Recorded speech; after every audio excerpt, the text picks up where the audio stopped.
অমাবস্যার নিশ্ছিদ্র অন্ধকার যেন আঠালো পিচের মতো লেপ্টে আছে চরাচরে। গুমডাঙ্গা গ্রামের একেবারে শেষ প্রান্তে লোকালয় থেকে অনেকটা দূরে সেই কুখ্যাত হাড়িকাঠের মাঠ। দিনের বেলাতেও যেখানে একা আসতে মানুষের বুক কাঁপে, সেখানে এই মধ্যরাতের নিস্তব্ধতা যেন মৃত্যুর চেয়েও শীতল। জোনাকির মিটমিটে আলো আর মাঝে মাঝে দূর থেকে ডেকে ওঠা কোনো নিশাচর পাখির ডাক ছাড়া আর কোনো শব্দ নেই। হঠাৎ সেই জমাট নীরবতা খান খান করে দিল ভারী বুটের নয়, বরং খালি পায়ের বেপরোয়া দৌড়ের শব্দ। শুকনো পাতা আর খড়কুটো মারিয়ে 15 বছরের একটি ছেলে প্রাণপণে ছুটে আসছে। ছেলেটির বুকে যেন হাঁপড় চলছে, প্রতিটা শ্বাস প্রশ্বাসের সঙ্গে বেরিয়ে আসছে একটা চাপা গোঙানি। কপালে বিন্দু বিন্দু ঘাম জমতে জমতে গাল বেয়ে গড়িয়ে পড়ছে। চোখের মণি দুটো ভয়ে ঠিকরে বেরিয়ে আসতে চাইছে। সে বারবার ঘাড় ঘুরিয়ে পিছনে তাকাচ্ছে, যেন কোনো অদৃশ্য বিভীষিকা তার ঘাড়ের কাছে নিঃশ্বাস ফেলছে। দৌড়াতে দৌড়াতে ছেলেটা এসে থমকে দাঁড়ালো গ্রামের একটা ফাঁকা চৌমাথার ধারে। ধুলো মাখা পা দুটো থরথর করে কাঁপছে তার।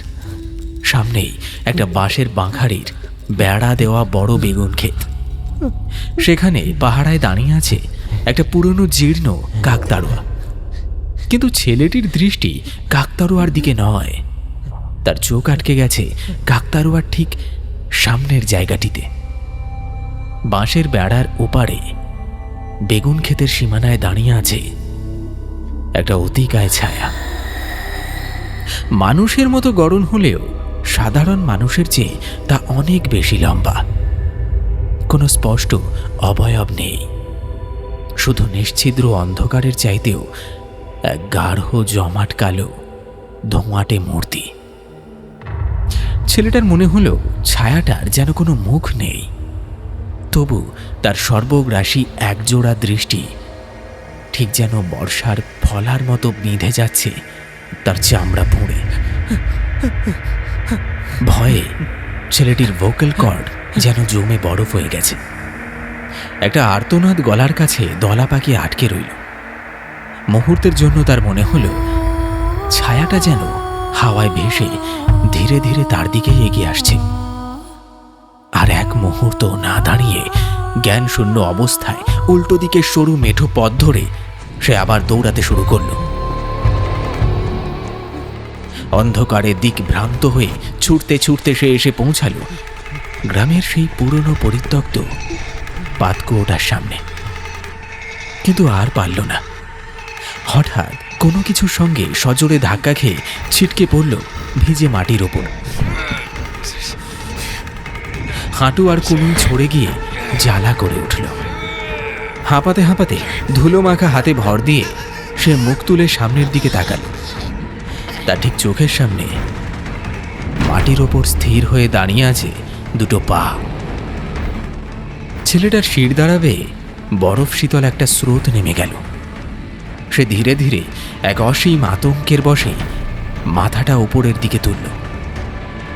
অন্ধকারের বুক চিরে হঠাৎ একটা রূপলি আলো ঝিলিক খেয়ে গেল। একটা তীক্ষ্ণ ধারালো ছুরির ফলা বিদ্যুৎ গতিতে নেমে আসছে ঠিক তার গলার শিরা লক্ষ্য করে।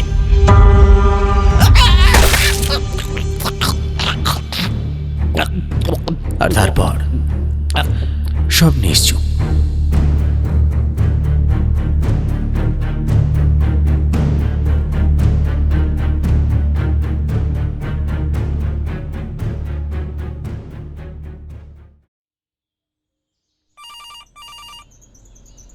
টেবিলের ওপর রাখা আধ খাওয়া চায়ের ভাঁটটা থেকে তখনও ধোঁয়া উঠছে। সিলিং ফ্যানটা গোঙাতে গোঙাতে ঘুরছে ঠিকই, কিন্তু গুমোট গরম কাটানোর কোনো লক্ষণ নেই। ইন্সপেক্টর বিনয় সামন্ত একটা কাঠি জেলে ঠোঁটে ধরা সিগারেটের প্রান্ত ভাগটা ধরলেন।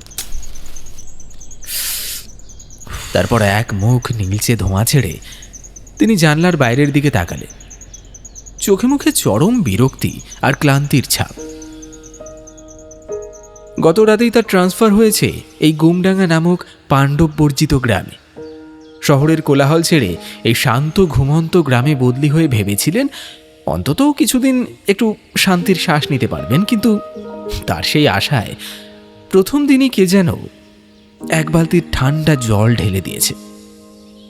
গুমডাঙ্গায় পা রাখতে না রাখতেই খবর এসেছে খুন। গ্রামের সেই পুরনো কুয়োর পাড়ে এক কিশোরের বীভৎসভাবে গলা কাটা লাশ পাওয়া গেছে।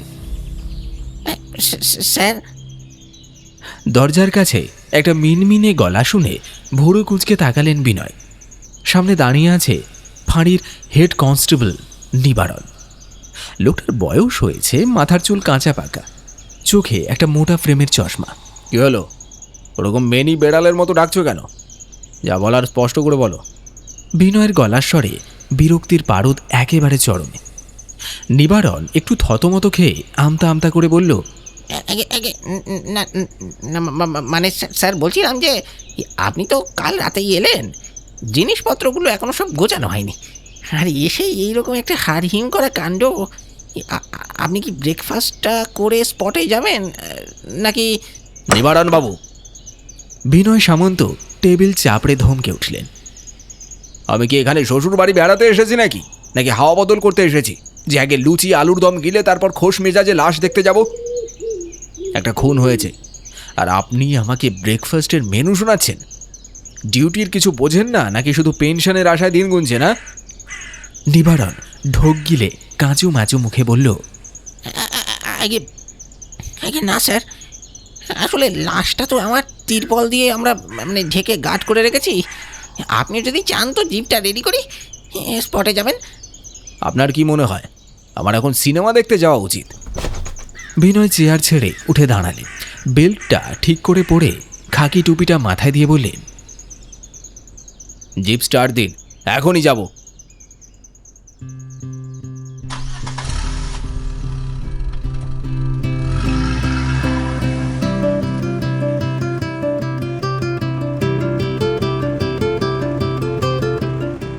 পুলিশের পুরনো জিপটা যখন ব্রেক কষে কুয়োর পাড়ে এসে দাঁড়ালো তখন সেখানে রীতিমতো মেলা বসে গেছে।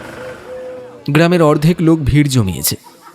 গুঞ্জন, ফিসফিস আর চাপা আতঙ্কের একটা হাওয়া গোটা পরিবেশটাকে থমথমে করে রেখেছে।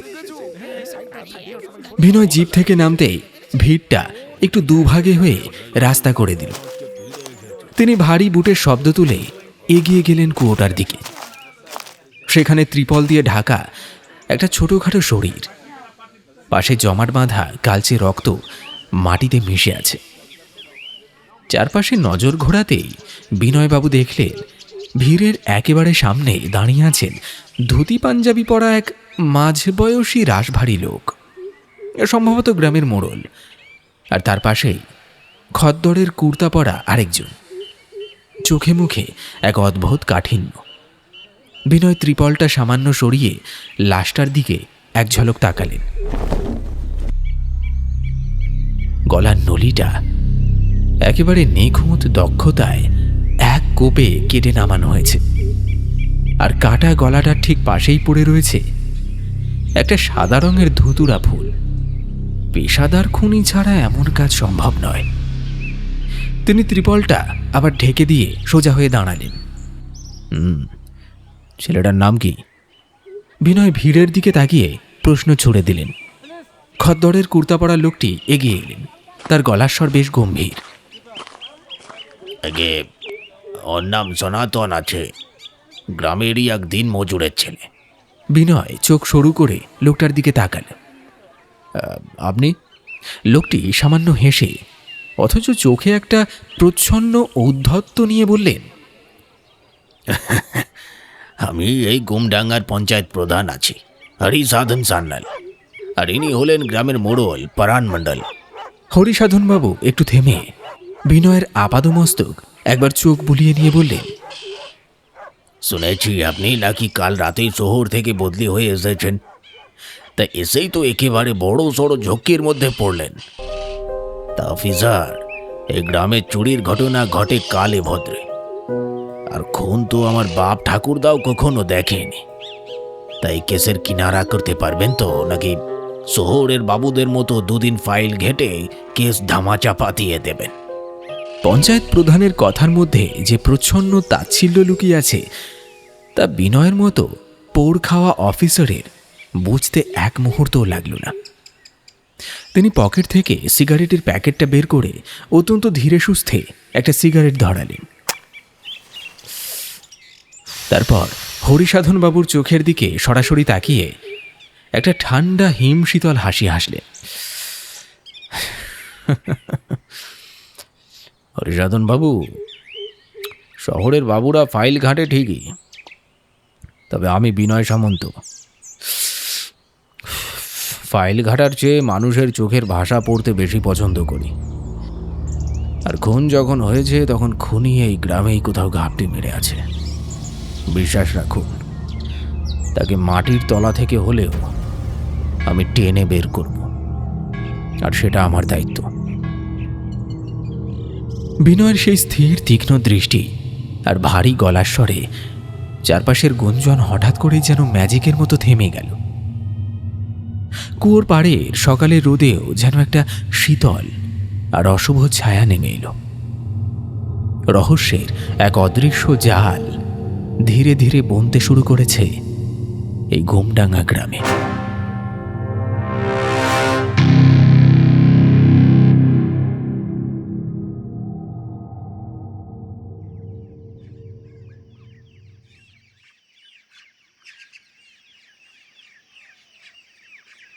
পরদিন ভোরের আলো তখনও ভালো করে ফোটেনি।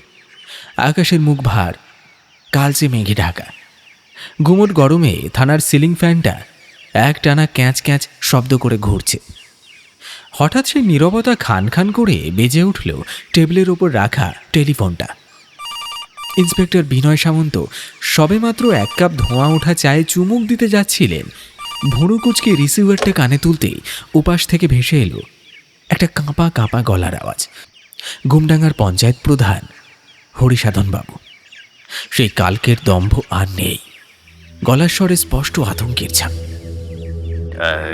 হ্যালো অফিসার, সর্বনাশ হয়ে গেছে, সর্বনাশ হয়ে গেছে।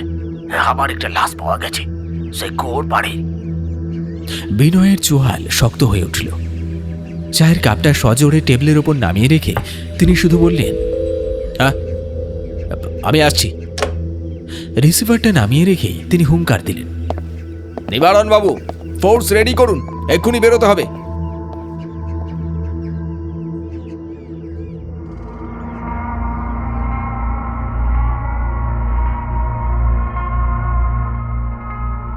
পুরনো কুয়োর পাড়। জায়গাটার নাম লোকের মুখে কবেই যেন রাক্ষস খাদ হয়ে গেছে। গতকালের মতো আজ আর কোনো ভিড় নেই। গ্রামের লোক আতঙ্কে সেঁধিয়ে আছে যে যার ঘরের ভেতর। কুয়োর কিছুটা দূরে ভেজা ঘাসের উপর পড়ে আছে আরও একটা মৃতদেহ।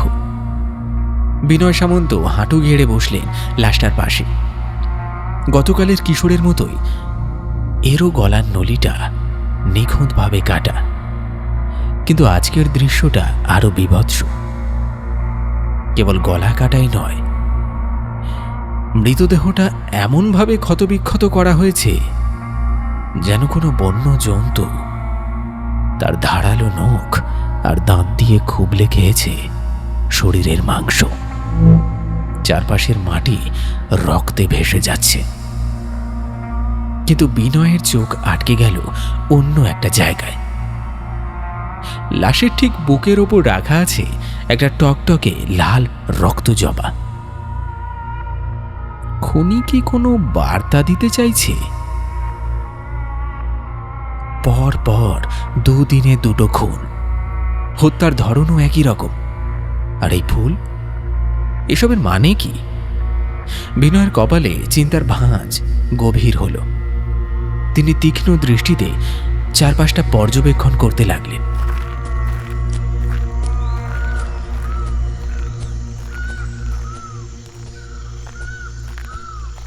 কুয়োটা থেকে বেশ কিছুটা দূরে একটা বিশাল প্রাচীন বটগাছ ডালপালা মেলে দাঁড়িয়ে আছে। গাছটার ঝুড়িগুলো যেন অসংখ্য সাপের মতো মাটি ছুঁয়ে আছে। বিনয় ধীর পায়ে সেই বটগাছের নিচে গিয়ে দাঁড়ালেন। মাটিতে বসে একটা আতশ কাঁচ দিয়ে খুঁটিয়ে খুঁটিয়ে দেখতে লাগলেন শুকনো পাতা আর ভিজে মাটির দাগ। যদি খুনির পায়ের ছাপ বা কোনো সূত্র মেলে। পিছন পিছন গুটি গুটি পায়ে এগিয়ে এলেন কনস্টেবল নিবারণ। লোকটার মুখটা ফ্যাকাশে, কপালে বিন্দু বিন্দু ঘাম। আগে স্যার, কিছু বলবেন নিবারণবাবু? স্যার এই জায়গাটা না বিশেষ একটা সুবিধার নয়।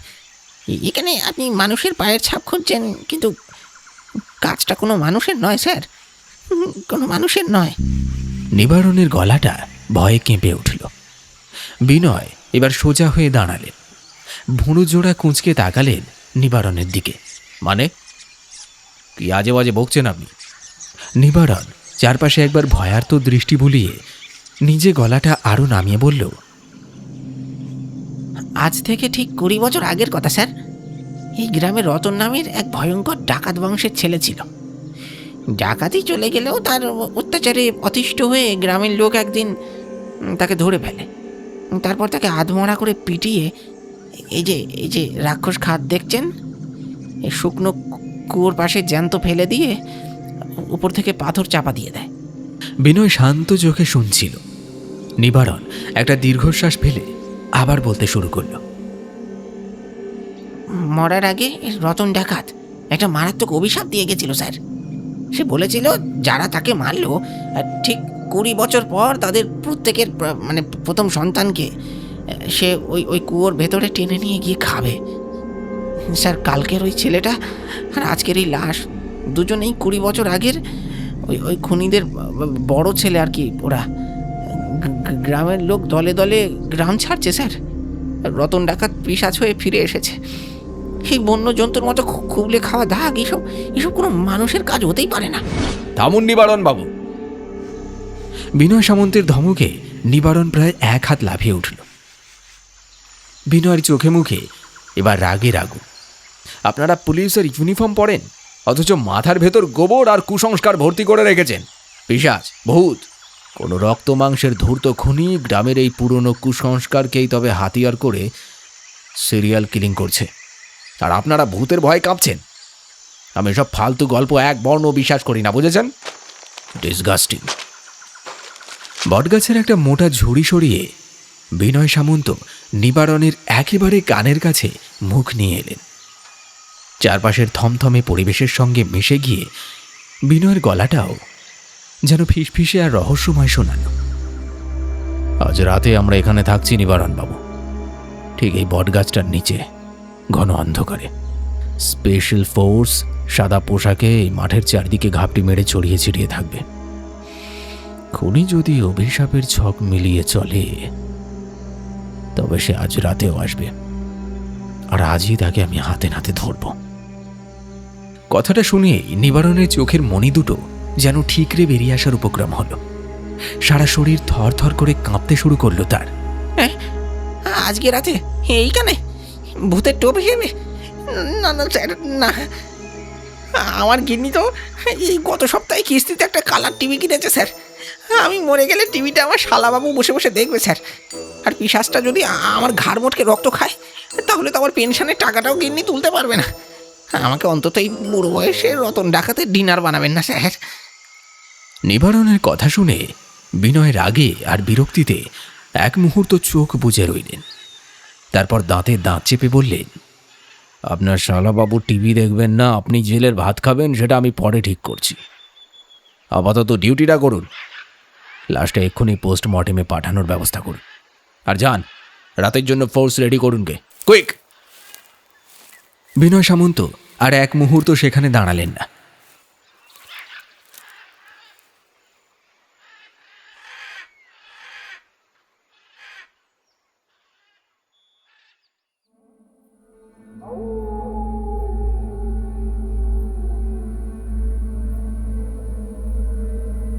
নিঝুম রাত। গুমডাঙ্গা গ্রামের এই প্রান্তর এমনিতেই অভিশপ্ত, তার উপর আজকের ঘুটঘুটে অন্ধকার যেন জমাট বেঁধে গলার কাছে চেপে বসেছে। চারিদিক এমন নিস্তব্ধ যে একটা শুকনো পাতা খসে পড়ার শব্দ কানে হাতুড়ির মতো আঘাত করছে। সেই কুখ্যাত শুকনো কুয়োটার ঠিক সামনে একা দাঁড়িয়ে আছে কৌশিক, গ্রাম পঞ্চায়েত প্রধান হরিসাধনবাবুর বড় ছেলে। বিনয় সামন্তের কথা মতো আজ সে টোপ। বুকটা তার ধক ধক করছে, কপালের ঘাম চিবুক বেয়ে টপ টপ করে পড়ছে মাটিতে। কুয়োটা থেকে বেশ কিছুটা দূরে সেই প্রাচীন বটগাছের ঘুটঘুটে অন্ধকারে ঝুড়ির আড়ালে ঘাপটি মেরে বসে আছেন ইন্সপেক্টর বিনয় সামন্ত। তার ঠিক পেছনেই থরথর করে কাঁপছেন কনস্টেবল নিবারণ, হাতে একটা পুরনো 303 রাইফেল। মাঠের চারপাশের জঙ্গলে ছড়িয়ে ছিটিয়ে পজিশন নিয়ে বিশাল পুলিশ ফোর্স দাঁড়িয়ে আছে। পোকামাকড়ের ডাকে রাত ভারী হয়ে আসছে। হঠাৎ নিবারণ কনস্টেবল অস্ফুট স্বরে একটা শব্দ করে নিজের গালে সজোরে একটা চড় কষালেন। বিনয় সামন্ত বিরক্তিতে ঘাড় ঘুরিয়ে ফিসফিস করে বললেন, কি হচ্ছে নিবারণ বাবু? যাত্রাপালা চলছে নাকি এখানে যে নিজের গালে নিজে চড় মারছেন? কি করবো স্যার, মশাগুলো মনে হচ্ছে রতন ডাকাতের আত্মা ভর করে এসেছে, একেবারে প্যান্টের উপর দিয়ে সুর ফুটিয়ে রক্ত চুষে নিচ্ছে। আমার তো মনে হচ্ছে ভূতের আগে ডেঙ্গুতেই আমি পটল তুলবো স্যার। মুখ বুজে বসে থাকুন, আর একটা আওয়াজ হলে ওই কুয়োর ভেতরে আপনাকে আমি আগে ফেলে দেব।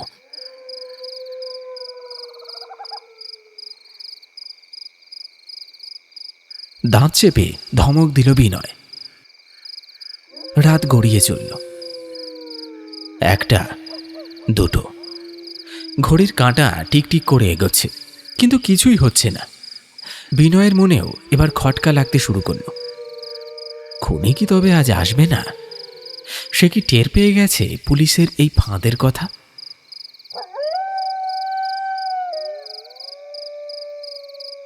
ঘড়িতে তখন ঠিক রাত 2:45। হঠাৎ করেই যেন চারপাশের বাতাসটা বরফের মতো ঠান্ডা হয়ে গেল। ঝিঁঝি পোকার একটানা ডাকটা নিমেষে বন্ধ হয়ে গেল। একটা অস্বাভাবিক কবরখানার মতো স্তব্ধতা গ্রাস করল গোটা প্রান্তরকে। কৌশিক ঢোক গিলল। তার চোখ কুয়োর পেছনের অন্ধকারের দিকে স্থির। হঠাৎ অন্ধকারের বুক চিরে একটা কালচে ধোঁয়াটে ছায়ামূর্তি যেন মাটি ফুঁড়ে উঠে এলো। মূর্তিটার নির্দিষ্ট কোনো আকার নেই, মাথা থেকে পা পর্যন্ত কালো আলখাল্লায় ঢাকা। মুখে কোনো অবয়ব নেই, শুধু অন্ধকারেও চকচক করে উঠল তার হাতের একখানা বিশাল শান দেওয়া কাস্তে। মূর্তিটা কোনো শব্দ না করে যেন হাওয়ায় ভেসে ধীরে ধীরে এগিয়ে আসতে লাগলো কৌশিকের দিকে। কৌশিকের সারা শরীর অবশ হয়ে আসছে। বিনয়বাবু তাকে আগে থেকেই শিখিয়ে দিয়েছিলেন ভয় পাওয়ার নাটক করতে, কিন্তু এখন আর নাটক করতে হচ্ছে না। কাঁচি দিয়ে স্নায়ু কাটার মতো একটা বাস্তব আতঙ্ক তাকে গ্রাস করেছে। সে কাঁপতে কাঁপতে পেছনের দিকে পা বাড়ালো। মূর্তিটা এবার তার হাতের ধারালো কাস্তেটা শূন্যে তুলল। চাঁদের আবছা আলোয় কাস্তের ফলায় যেন মৃত্যুর ঝিলিক খেলে গেল। বটগাছের তলা থেকে বাঘের মতো লাফিয়ে বেরিয়ে এলেন ইন্সপেক্টর বিনয় সামন্ত। পেছনের জঙ্গলের থেকে টর্চের আলো জেলে ছুটে এলো পুলিশ ফোর্স। নিবারণ কনস্টেবলও বলে চোখ বুজে রাইফেল উঁচিয়ে কাঁপতে কাঁপতে সামনের দিকে দৌড়ে এলেন। হঠাৎ আলোর ঝলকানিতে ছায়ামূর্তিটা থমকে গেল। সে ঘুরে পালানোর চেষ্টা করতে বিনয় সামন্ত শূন্যে একটা ব্ল্যাঙ্ক ফায়ার করে ঝাঁপিয়ে পড়লেন তার উপর। শুরু হলো প্রবল ধস্তাধস্তি। লোকটার গায়ে অসুরের মতো যোগ, কিন্তু বিনয়ের পেশিবহুল শরীরের কাছে সে বেশিক্ষণ টিকতে পারল না। ধস্তাধস্তির এক পর্যায়ে বিনয় তার রিভলভারের ভারী বাঁট দিয়ে সজোরে আঘাত করলেন লোকটার মাথায়। একটা আর্তনাদ করে ছিটকে মাটিতে পড়ে গেল মূর্তিটা। ফোকাস করো, টর্চ মারো ওর মুখের ওপর। হুঙ্কার দিলেন বিনয়। কয়েকটা জোরালো টর্চের আলো একসাথে গিয়ে পড়ল মাটিতে পড়ে থাকা লোকটার মুখের ওপর। কালো মুখোশটা টেনে খুলে ফেললেন বিনয়। আলোর বন্যায় লোকটার মুখটা স্পষ্ট হতে উপস্থিত প্রতিটি মানুষের শিংদাঁড়া দিয়ে একটা ঠান্ডা স্রোত নেমে গেল। এ কি দেখছেন তারা? নিবারণ কনস্টেবল তো নিজের চোখে বিশ্বাস করতে পারছেন না। মাটিতে পড়ে থাকা এই খুনি আর কেউ নয়, গুমডাঙ্গা গ্রামের অত্যন্ত শান্তশিষ্ট, পরোপকারী এবং সবার শ্রদ্ধেয় স্কুল মাস্টার হরিনাথ।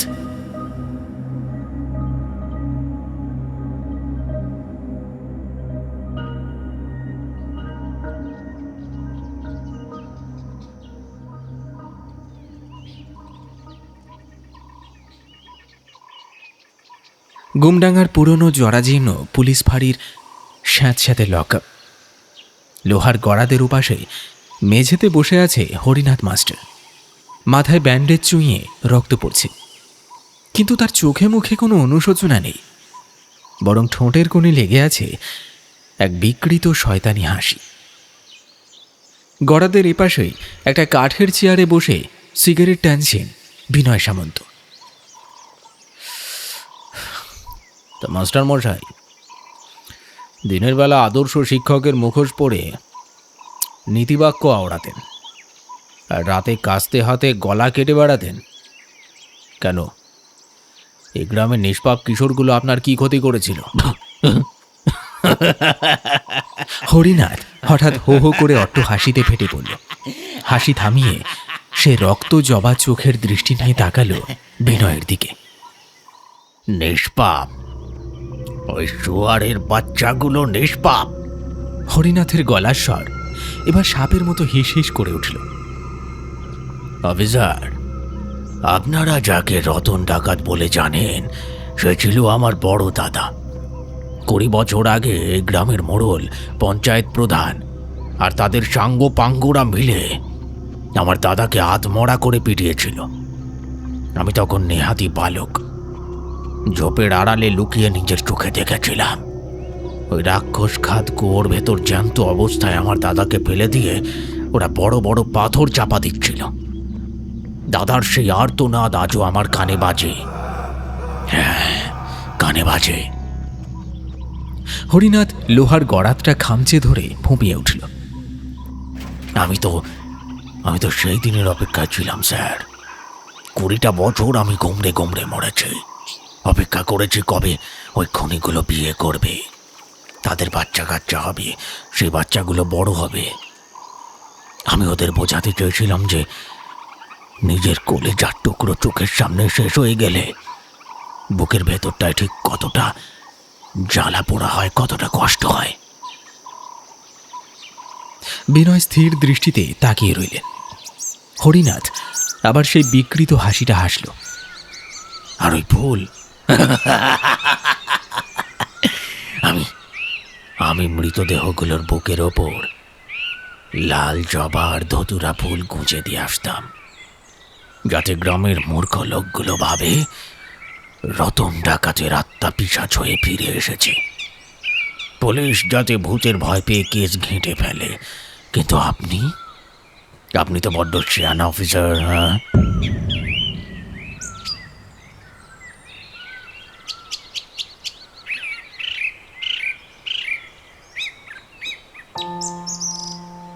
ভোরের আলো ফুটতে শুরু করেছে। রাতের সেই গুমুট ভাবটা কেটে গিয়ে একটা ঠান্ডা হাওয়া বইছে।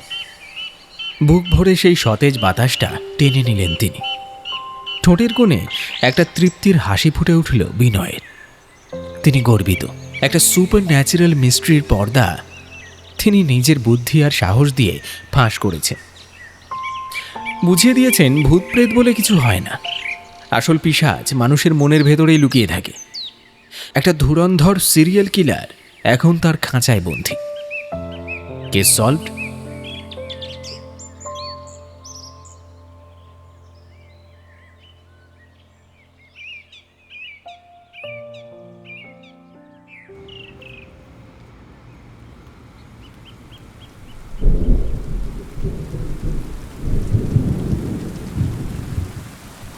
রাত তখন 10টা কি 11টা। গুমডাঙ্গা ফাঁড়ির জরাজীর্ণ অ্যাসবেস্টসের চালে তখন আছড়ে পড়ছে প্রলয়ঙ্করী ঝড় বৃষ্টি। ঘন ঘন বাজ পড়ার কান ফাটানো শব্দ আর বাতাসের গোঙানি মিলেমিশে একটা অদ্ভুত ভুতুড়ে পরিবেশ তৈরি করেছে বাইরে। সারা দিনের হাড় ভাঙা খাটুনি, দৌড়ঝাঁপ আর আইনি ফর্মালিটিস মেটানোর পর ফাঁড়ির বাইরের ঘরে নিজের ডেস্কে বসে রিপোর্ট লিখছিলেন ইন্সপেক্টর বিনয় সামন্ত। খুনিকে হাতে নাতে ধরার তৃপ্তি তার চোখে মুখে স্পষ্ট। ঘরের একদিকে কাঠের বেঞ্চিতে গুটিসুটি মেরে বসে আছে কৌশিক, পঞ্চায়েত প্রধানের ছেলে। কাল রাতের ঘটনার পর প্রধান সাক্ষী হিসেবে তার বয়ান রেকর্ড করার জন্য তাকে থানায় আনা হয়েছিল। কিন্তু রাতের বেলায় এমন দুর্যোগ শুরু হওয়ায় সে আর বাড়ি ফিরে যেতে পারেনি। কলমের খাপটা বন্ধ করে একটা দীর্ঘশ্বাস ফেললেন বিনয়। তারপর চেয়ার ছেড়ে উঠে ধীর পায়ে এগিয়ে গেলে ভেতরে লকআপের দিকে। হালকা হলদেটে বাল্বের আলোয় দেখা যাচ্ছে গড়াদের ওপারে স্যাঁতস্যাঁতে মেঝেতে হাঁটুতে মুখ গুজে বসে আছে হরিনাথ, ব্যান্ডেজ বাঁধা, মাথাটা নিচু। গড়াদের শিকগুলো ধরে তাচ্ছিলের একটা বাঁকা হাসি হাসলেন রকচটা পুলিশ অফিসার বিনয় সামন্ত। তারপর চড়া গলায় বললেন, আপনার মতো একজন শিক্ষিত মানুষ, গ্রামের সবাই যাকে ভগবান মানে, সে কিনা শুধুমাত্র প্রতিশোধের নেশায় এতগুলো নিষ্পাপ ছেলের গলা কেটে খুন করল। আর কার জন্য? তা দাদা রতন, যে নাকি একটা কুখ্যাত ডাকাত ছিল। এই ক্রিমিনালের জন্য আপনার এই পৈশাচিক খুনোখুনি, নাকি এর পেছনের কাহিনীটা অন্য কিছু? কথাটা তীরের মতো বিঁধল হরিনাথের বুকে। মাথা তুলে তাকালো সে। তার চোখ দুটো জবা ফুলের মতো লাল। হঠাৎ ফুঁপিয়ে কেঁদে উঠল সে।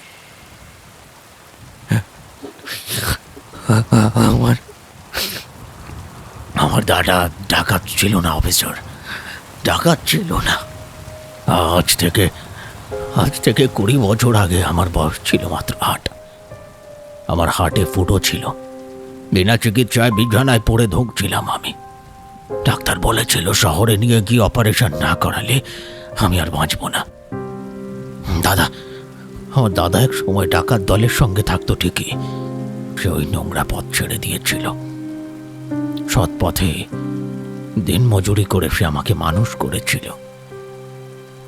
কিন্তু আমার চিকিৎসার জন্য দরকার ছিল অনেকগুলো টাকা, যা সৎ পথে রোজগার করা দাদার পক্ষে সম্ভব ছিল না।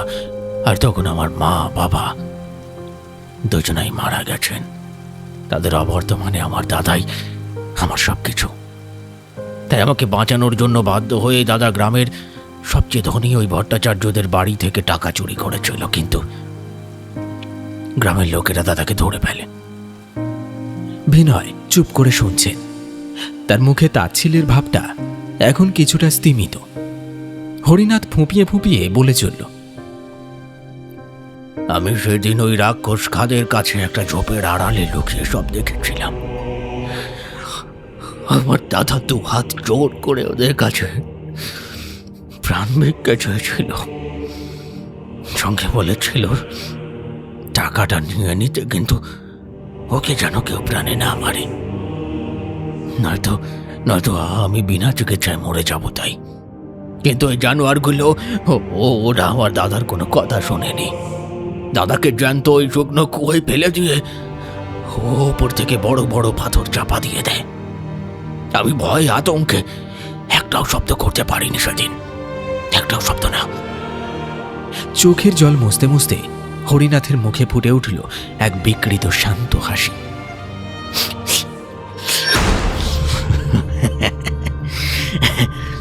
আমি শুধু দাদাকে শান্তি দেওয়ার জন্য এই খুনগুলো করেছি অফিসার।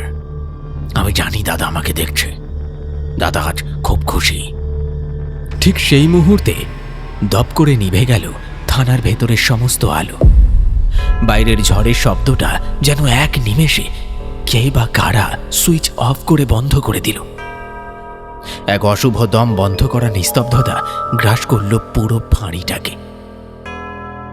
বিনয় সামন্তের কপালে ভাঁজ পড়ল, কিন্তু তার আগে তিনি অনুভব করলেন চারিদিকের তাপমাত্রা যেন হিমাঙ্কের নিচে নেমে যাচ্ছে। এতক্ষণের গুমট গরমটা উধাও হয়ে গিয়ে একটা বরফ শীতল হাওয়া বইতে শুরু করেছে চারিদিকে। অফিসার, পেছন থেকে একটা কাঁপা কাঁপা আর্তনাদ শুনে বিনয় চমকে ঘুরে তাকালেন। বেঞ্চিতে বসে থাকা কৌশিক ভয়ে কাঁপছে। তার চোখ দুটো ঠিকরে বেরিয়ে আসছে লকআপের ভেতরের দিকে তাকিয়ে। বিনয় দ্রুত লকআপের দিকে ঘুরতে তারও শির দাঁড়াবে একটা ঠান্ডা স্রোত নেমে গেল। এ কি দেখছেন তিনি? লকআপের ভেতরে সেই স্যাঁতস্যাঁতে মেঝে থেকে ধোঁয়ার মতো একটা গাঢ় নীলচে আস্তরণ পাক খেয়ে খেয়ে ধীরে ধীরে উপরে উঠছে। সেই ধোঁয়াটা যেন জীবন্ত। ঘরের ভেতর হঠাৎ করে একটা আষ্টে গন্ধ ছড়িয়ে পড়ল। অন্ধকারের মধ্যে স্পষ্ট শোনা যেতে লাগল বড় বড় পাথর যেন একে অপরের সঙ্গে ঘষা খাচ্ছে, খচখচ, ঘর ঘর, যেন কেউ কুয়োর তলা থেকে ভারী পাথর সরিয়ে একটু একটু করে উপরে উঠে আসছে। ধোঁয়ার কুণ্ডলীটা ধীরে ধীরে জমাট বেঁধে হরিনাথের ঠিক পেছনে একটা বিশাল অতিকায় ছায়ার আকার ধারণ করতে লাগলো। ছায়াটায় কোনো স্পষ্ট মুখ নেই, কিন্তু তার শরীর থেকে টপ টপ করে পড়ছে কালো জল। হরিনাথ তখন গড়াদের শিক ধরে পাগলের মতো হাসছে আর শূন্যের দিকে তাকিয়ে ফিসফিস করে বলছে,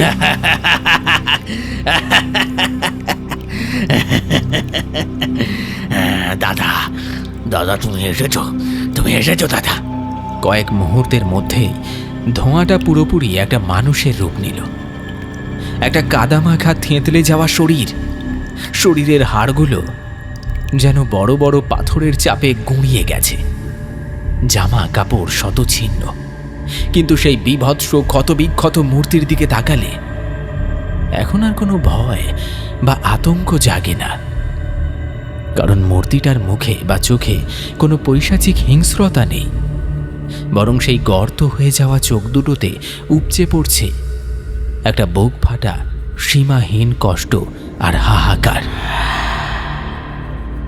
হরিনাথ মাস্টার মন্ত্রমুগ্ধের মতো গড়াদের শিকগুলো ছেড়ে ঘুরে দাঁড়ালো। তার দুই চোখে তখন আর কোনো উন্মাদনা নেই, বরং একটা ছোট শিশুর মতো সরলতা ফুটে উঠেছে। সে দুহাত বাড়িয়ে সে ছায়ামূর্তির দিকে এক পা করে এগিয়ে গেল। হরিনাথের গাল বেয়ে তখন অঝরে জল নামছে। সে আনন্দে আবেগে ডুকরে কেঁদে উঠে ফিসফিস করে বলল, দাদা, দাদা তুই এসেছিস, তুই ঠিক এসেছিস। দেখ দাদা, যারা তোকে বিনা দোষে এত কষ্ট দিয়েছিল আমি তাদের বুক খালি করে দিয়েছি।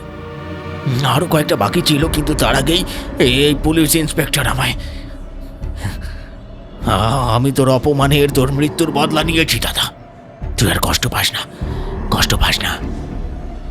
গড়াদের ঠিক বাইরেই দাঁড়িয়ে আছেন ইন্সপেক্টর বিনয় সামন্ত, যে মানুষটা তার গোটা জীবনে কোনোদিন ভূত বা অতি প্রাকৃত শক্তিতে বিশ্বাস করেনি, আছে নিজের সার্ভিস রিভলভারটা হাতে নিয়ে একেবারে পাথরের মূর্তির মতো জমে গেছে। তার পাশেই ভয়ে সেঁটিয়ে থাকা কৌশিক বিস্ময়ে স্তব্ধ হয়ে তাকিয়ে আছে এই অভাবনীয় দৃশ্যের দিকে। লকআপের ভেতর দাঁড়িয়ে থাকা রতন ডাকাতের আত্মাটা কোনো দানব বা পিশাচের রূপ নিল না। সে তার কাঁপা কাঁপা হাতটা পরম স্নেহে বাড়িয়ে দিল তার ছোট ভাইয়ের দিকে, আলতো করে ছুঁয়ে দিল হরিনাথের গাল। রতনের সেই মৃত নিষ্প্রাণ চোখ দিয়ে গড়িয়ে পড়ল যেন রক্ত মেশানো জলের ধারা। লকআপের জমাট নিস্তব্ধতা ভেঙে রতনের আত্মা একটা অদ্ভুত করুণ আর ভাঙা গলায় ডুকরে কেঁদে উঠল। এটা কি করলি তুই হরিনাথ? তুই কি করলি রে ভাই? হরিনাথ চমকে উঠল। দাদার এই গলার স্বর তো প্রতিশোধ পূরণের আনন্দের নয়। রতন ফুঁপিয়ে ফুঁপিয়ে কাঁদতে কাঁদতে বলল, আমি তোকে বাঁচানোর জন্য, তোর চিকিৎসার জন্য নিজের প্রাণ দিয়েছিলাম রে। আমি চেয়েছিলাম তুই বেঁচে ওঠ, একটা সুন্দর জীবন পা। তুই লেখাপড়া শিখে মানুষের মতো মানুষ হ। আর তুই আমারই সেই দেওয়া জীবনটা দিয়ে একটা খুনি, একটা জানোয়ার হয়ে গেলি। কেতু গ্রাম থেকে যে সোনা লুট করে নিয়ে এসেছিলাম সে সোনা বিক্রি করে তুই সুস্থ হয়ে উঠলি। পরে যখন সুস্থই হয়ে উঠলি তখন এতগুলো মানুষের রক্ত মাখলি নিজের হাতে।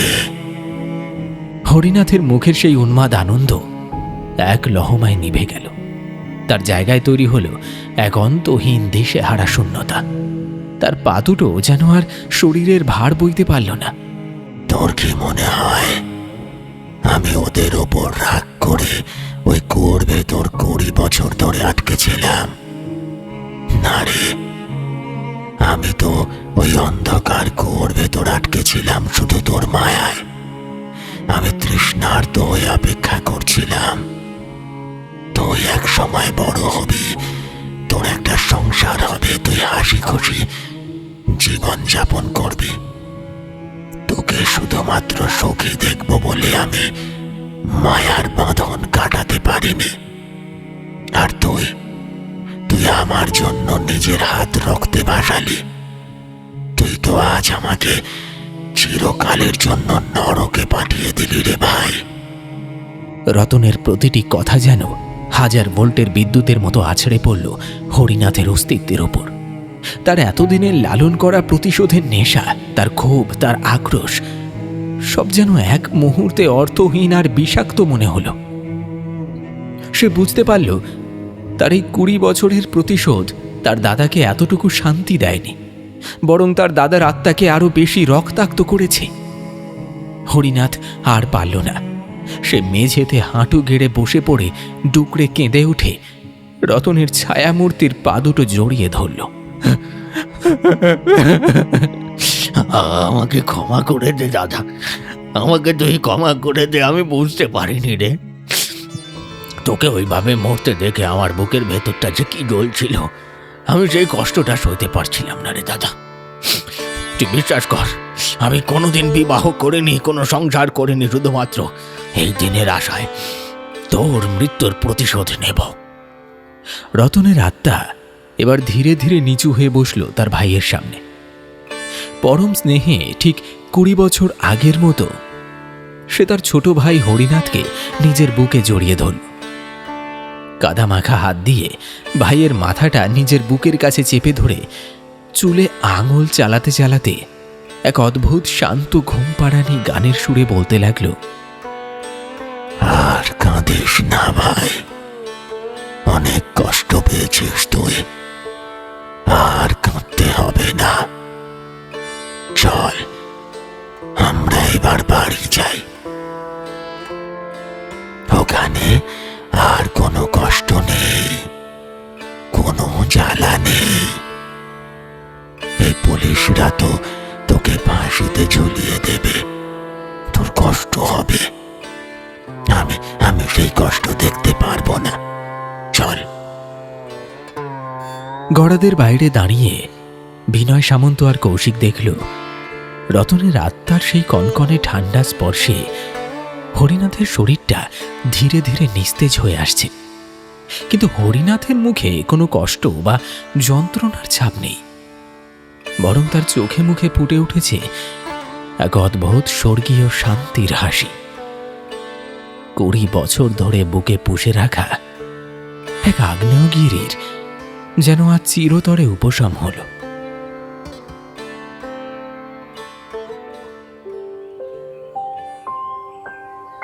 ধীরে ধীরে ভোরের আলো ফুটতে শুরু করেছে। রাতের সেই প্রলয়ঙ্করী ঝড় বৃষ্টি একেবারে থেমে গেছে। নীলচে ধোঁয়ার ছায়ামূর্তিটা ভোরের প্রথম আলোর ছোঁয়ায় হাওয়ায় মিলিয়ে গেল চিরতরে। বিনয় সামন্ত যন্ত্র চালিতের মতো এগিয়ে গিয়ে লকআপের তালাটা খুললেন। ভারী লোহার দরজাটা শব্দ করে ক্যাঁচ ক্যাঁচ করে খুলে গেল।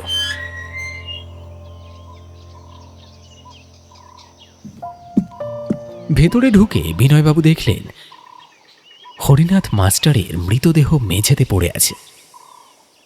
মুখে সেই তৃপ্তির হাসিটা তখনও লেগেই আছে, আর তার বুকের ওপর রাখা ডান হাতটা শক্ত করে মুঠো করা। বিনয় নিচু হয়ে হরিনাথের মুঠোটা আলতো করে খুলতে তার বুকটা ধক করে উঠল। তার হাতের তালুতে রাখা আছে একটা শুকিয়ে যাওয়া খড়খড়ে ছোট্ট একটা ধুতুরা ফুল। ইন্সপেক্টর বিনয় সামন্তের হাত থেকে ভারী সার্ভিস রিভলভারটা খসে পড়ে গেল পাথরের মেঝের ওপর। যে মানুষটা জীবনে কোনোদিন অপরাধীদের সামনে মাথা নোয়ায়নি, আজ সে একটা আস্ত সিরিয়াল কিলারকে ধরেও নিজের চোখের জল কিছুতেই আটকে রাখতে পারল না।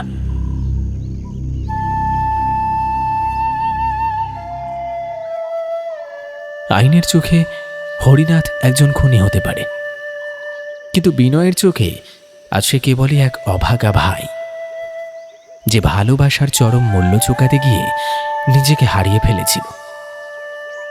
গুমডাঙ্গা গ্রামের ওপর ভোরের শান্ত রোদ এসে পড়ল, কিন্তু সেই পুরনো কুয়োর পাড় আর লকআপের এই মেঝেতে চিরকালের জন্য লেখা হয়ে রইল দুই ভাইয়ের এক চরম নিঃস্বার্থ ভালোবাসার এক অমর করুণ গল্প।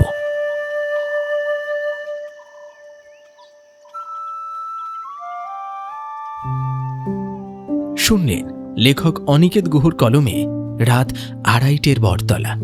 আমাদের আজকের এই বিশেষ নিবেদন আপনার কেমন লাগলো অবশ্যই কমেন্টে লিখে কিন্তু জানাতে ভুলবেন না। বরাবরের মতো আজও গল্পের মধ্যে থেকে আপনার জন্য রইল একটি প্রশ্ন। আচ্ছা বলুন তো, আমাদের আজকের এই গল্পে হরিনাথের দাদা রতন তাকে বাঁচানোর জন্য শেষবার যখন ভট্টাচার্যের বাড়িতে টাকা চুরি করতে গিয়েছিল তার ঠিক কয়েকদিন আগেই সে কোন গ্রাম থেকে সোনা লুণ্ঠন করে নিয়ে এসেছিল? প্রশ্নের সঠিক উত্তর আপনার সম্পূর্ণ নামের সঙ্গে কমেন্ট বক্সে লিখে জানিয়ে ফেলুন। তাহলে চলুন ঝটপট একবার দেখে নেওয়া যাক আমাদের গত এপিসোডে কারা কারা প্রশ্নের সঠিক উত্তর লিখে কমেন্ট করেছিলেন। আমাদের গত এপিসোডে প্রশ্নের সঠিক উত্তর লিখে কমেন্ট করেছিলেন শঙ্কর মণ্ডল, পূজা মণ্ডল, টুম্পা মণ্ডল, দীপক মণ্ডল এবং বন্দনা মণ্ডল। এছাড়া সঠিক উত্তর লিখে কমেন্ট করেছেন রত্না সরকার ও বাবু, গণেশ দাস, মিঠু দাস, রিয়া দাস, জয়ন্তী দাস, সুরজিৎ দাস, খগেন বর্মন, শাহানাজ আখতার, নয়ন, তনুশ্রী, মোহাম্মদ মহিম খান, সরোজিনী গাবান, দিব্যাংশী, নয়নিকা, শেখ শরীফ, টুকু মাইতি, গিরিধারী মাইতি, সদানন্দ বেরা, সমর ধারা, লিহান রিয়াজ, হেমন্ত মণ্ডল, সার্থক মণ্ডল, সুষমা মণ্ডল, সীমা মণ্ডল, রুমনা এবং গোপুরডাঙ্গা থেকে তন্দ্রা দত্ত। আপনাদের সকলকে অনেক অনেক ধন্যবাদ জানাই আমাদের গল্পগুলি নিয়মিত শুনে গল্পে থাকা প্রশ্নের সঠিক উত্তর কমেন্ট বক্সে লিখে জানানোর জন্য। আজকের মতো এখানেই শেষ করছি।